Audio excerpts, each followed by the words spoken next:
all of our competitors, what they're not targeting is a younger consumer. So we'll go after the millennial consumer.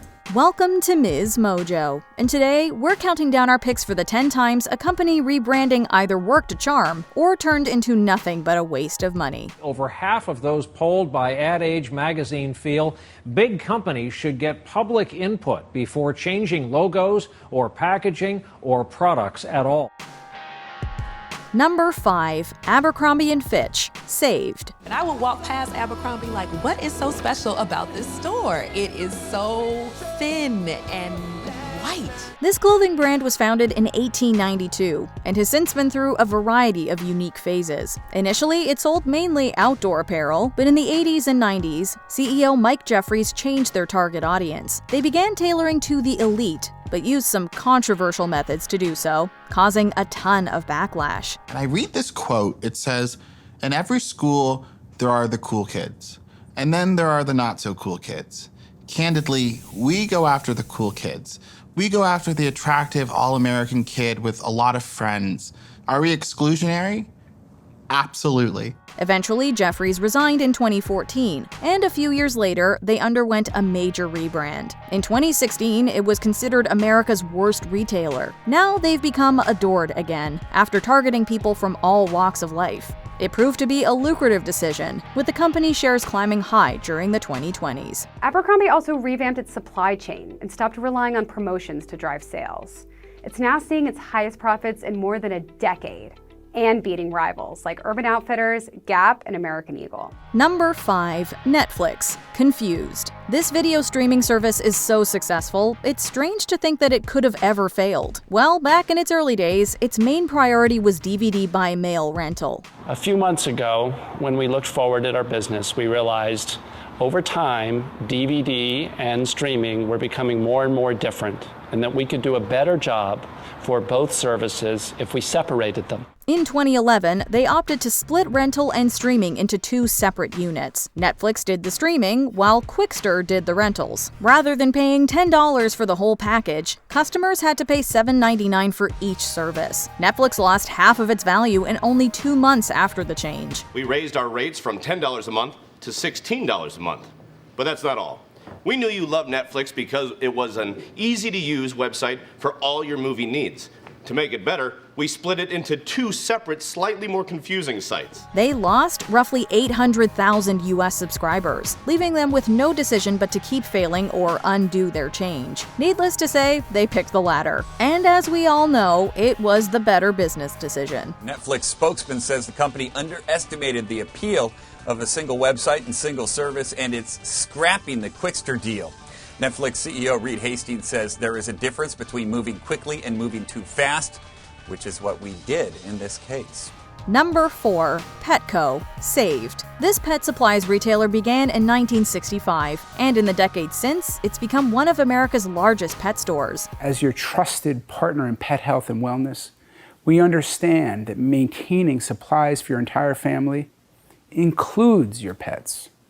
And for more than 50 years, we've served as a vital one-stop shop in serving the needs of millions of pets and their families. In 2020, during the pandemic, they changed their tagline and logo. The tagline went from Petco Animal Supplies to Petco, the health and wellness company. This was appreciated, but their logo change had more mixed reviews, since at first, the dog and cat were removed. People liked their decision to focus on health, though. I am able to provide a comprehensive medical plan combined with health and wellness for pets, while creating a really seamless experience for pet parents. The rebrand worked wonders for a few years, but they've unfortunately since started struggling again. One reason is that they stopped the sale of all foods with artificial ingredients. Their hearts were in the right place, but it cost them a lot of customers who preferred the cheaper items. We have mega bags and other solutions for them, but the pet industry has been relatively resilient to any macros.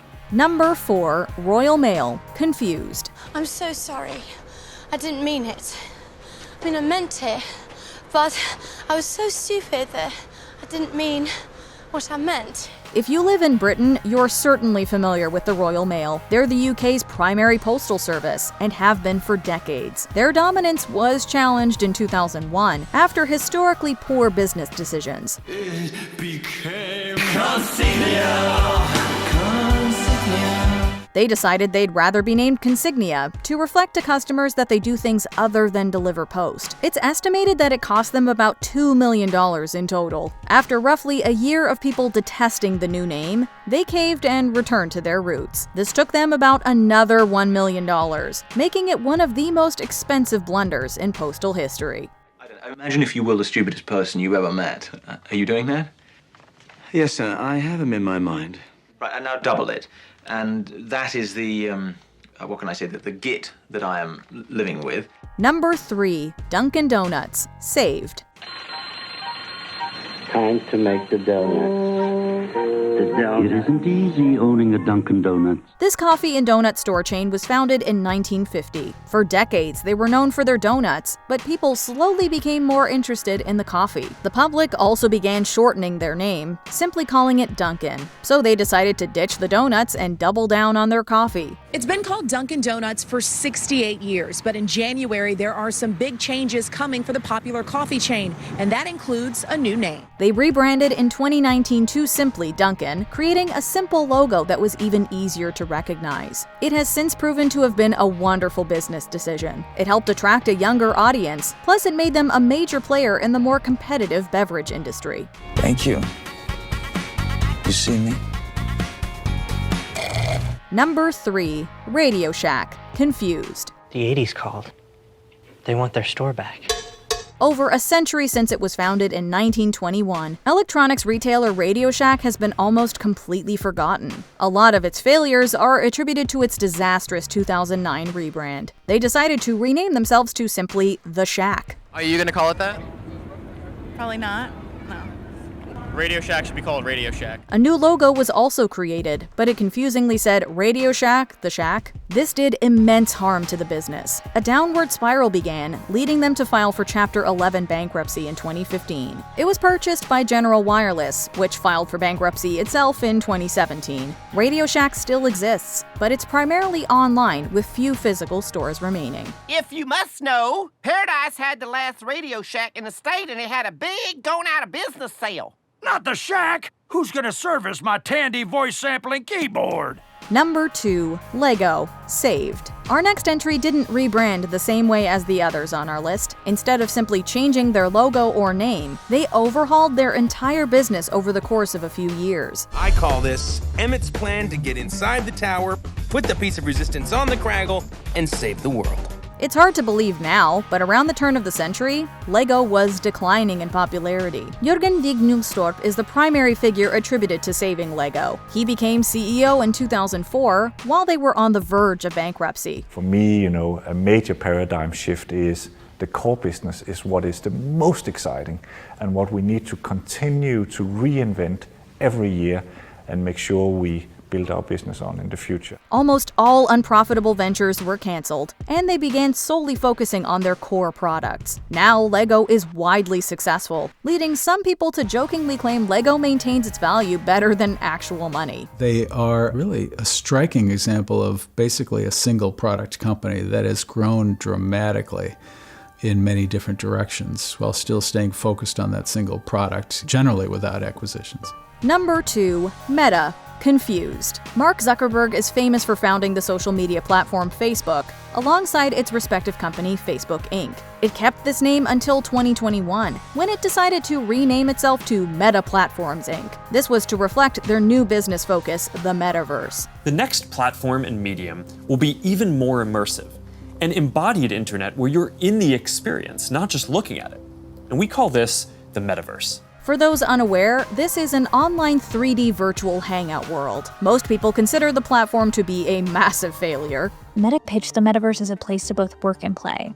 Companies could host a virtual meeting. You could socialize with friends and play games in Horizon Worlds. Shopping and e-commerce were also part of that early vision. We're promised all these amazing experiences like Ready Player One, that it could be a wider difference than what we're actually seeing when we get in the device. A lot of false promises were made, pushing away fans. Alongside this, VR headsets were encouraged, with Meta's own costing hundreds of dollars. While it was a poor business decision, Meta seems way too big to fall, as their platforms are so popular. But the key thing is that investors just don't know for sure, and that uncertainty means they're punishing the share price. Before we unveil our top pick, here are a few honorable mentions. GoDaddy, saved. People took them more seriously after removing the logo's strangely designed man. Your logo, it has to be about your brand and your business, and it has to really represent you.